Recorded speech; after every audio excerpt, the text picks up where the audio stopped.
So, ayan guys, may comment dito si Ma'am Daddy Girl. Ayan. Maraming salamat po sa inyong comment, ma'am.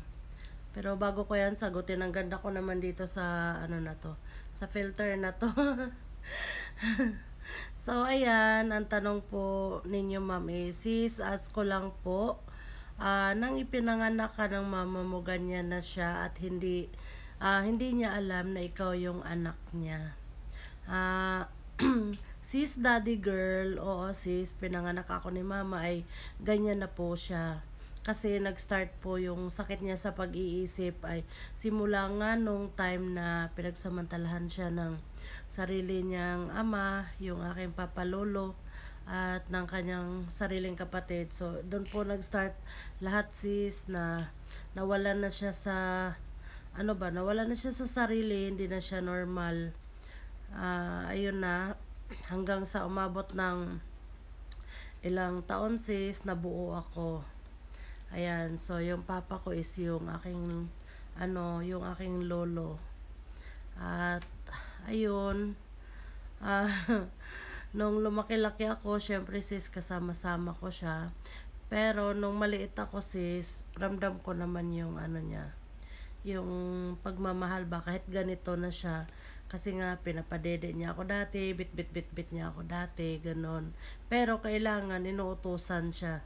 Bawat galaw niya, inuutusan siya ng aking papalolo kung ano yung mga gagawin niya sa akin. So, ayun, gaya nga ng tanong po ninyo, hindi niya po ako kilala sis. Hanggang sa ngayon, kasama ko siya. Kahit may gamot na siya na iniinom, kapag tinatanong ko siya, hindi pa rin niya ako kilala. Siguro, dahil nga sa sobrang tagal na rin ng sakit niya sis, kasi nga 36 na ako ngayon, so 36 years na rin siyang ganito. Pero alam mo sis, may time na kapag kinakausap ko siya, titig lang siya ng titig sa akin. Siguro para bang maano sa utak niya na sino kaya to. Pero merong isang beses sis na yung time na yun is siya, good mood. Ayan.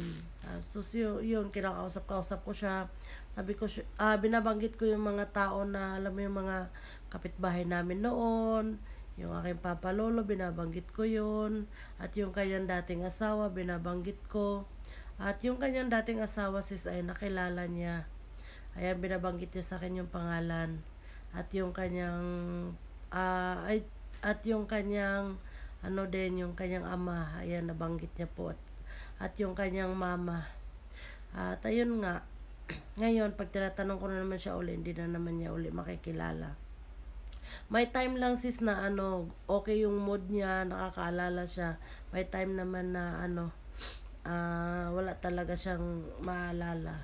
So ayun po, sa mga nagtatanong din guys kung nasaan yung mama ni mama, bali yung aking lola, maaga po yung nawala, maaga po siya namatay. At ayun na, ang sabi-sabi is nagkasakit daw po yun.